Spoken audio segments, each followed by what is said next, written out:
Para jamaah yang dimuliakan Allah, uhibbukum jami'an fillah. Saya mencintai kalian semua karena Allah. Semoga dipertemukan di dunia dalam taat dan di akhirat di surganya Allah Subhanahu wa taala. Biasanya kalau kita tidur malam hari, banyak di antara kita yang mimpi. Ada yang hidup dalam mimpi, ada yang berusaha mewujudkan mimpinya.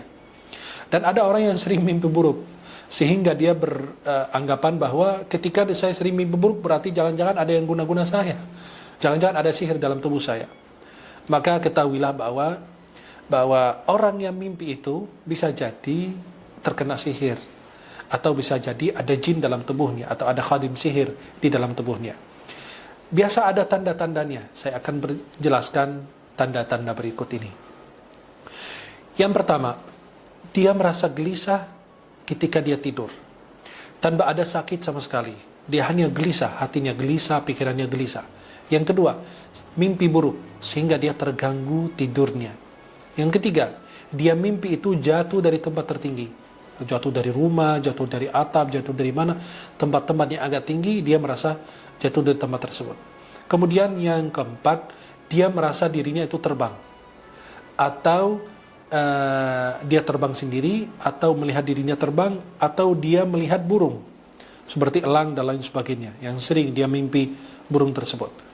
Kemudian yang kelima, berjalan sambil tidur. Biasa orang kalau tidur malam hari itu kadang-kadang jalan tanpa sadar, tanpa dia merasa hal demikian. Kemudian yang keenam, dia melihat dirinya di dalam kuburan, atau di antara jasad-jasad para mayat. Ya, orang-orang yang mati, dia ada di antara mereka. Kemudian yang ketujuh, dia melihat atau mimpi binatang-binatang tertentu seperti anjing, kucing, onta, serigala, atau ular. Yang kedelapan, dia kadang-kadang bermimpi bahwa berada di dalam gereja, dan mimpi itu berulang kali terjadi. Mimpi ada di dalam gereja, atau mimpi itu lonceng, mendengarkan lonceng, atau dan lain sebagainya, atau mimpi melihat pendeta-pendeta. Ya, beliau mengenal atau tidak mengenal mereka, itu dia sering melihat mimpi-mimpi mereka tersebut. Kemudian yang kesembilan, melihat darah. Dia sering melihat darah di dalam mimpinya. Melihat darah itu apakah itu darah haid, atau ada perkelahian antara dua orang sehingga orang tersebut berdarah. Kemudian yang ke-10, dia mimpi-mimpi tentang hal-hal yang ada pornonya. Ada kayak ada hubungan suami istri dan lain sebagainya. Dan bukan hanya sekali terjadi, tapi berulang kali hal itu demikian terjadi. Bagaimana kita meneliti dari hasil daripada mimpi-mimpi tersebut, bahwasannya bisa kita mengambil hikmah atau faedah bahwa kalau Anda sering mimpi di dalam gereja, yuk berulang kali terjadi, atau mimpi melihat pendeta, atau dengar suara lonceng dan lain, berarti jin yang dalam tubuh itu bisa jadi dia jin Kristen atau Nasrani. Kemudian bisa kita mengetahui identitas jin tersebut dari agamanya, kemudian tempat sihir yang dia simpan.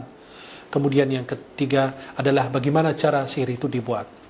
Bisa jadi juga mimpi yang Anda sering lihat itu adalah bisikan hati, dan itu tidak ada tafsirnya. Dan bisa jadi dari mimpi yang Anda lihat itu adalah mimpi yang baik, yang dilihat oleh orang yang sedang sakit atau mengalami gangguan, ya, di kerasukan atau kesurupan, kemudian sering mimpi hal demikian, sehingga itu mungkin menjadi sebagai penunjuk untuk kita bagaimana cara kita bisa mengobati orang tersebut dari hasil mimpi yang dia lihat. Maka kalau Anda sering mimpi demikian, bisa Anda, kalau terjadi berulang kali, bisa Anda menanyakan kepada seorang ustadz yang ahli ruqyah syar'i. Dan hati-hati, karena tidak bisa kita bedakan saat ini antara orang beruqyah syar'i dan dukun, atau yang bekerja di dalam sebagai dukun atau sahir. Mudah-mudahan Allah senantiasa melindungi kita, mudah-mudahan Allah merahmati kita. Jangan lupa selalu jaga zikir pagi dan petang, dan baca ayat kursi di pagi hari dan di sore hari. Selalu jaga wudu dan sholat lima waktu. Saya mencintai kalian semua karena Allah. Subhanakallahumma bihamdika, asyhadu an la ilaha illa anta, astaghfiruka wa atubu ilaik. Assalamualaikum warahmatullahi wabarakatuh.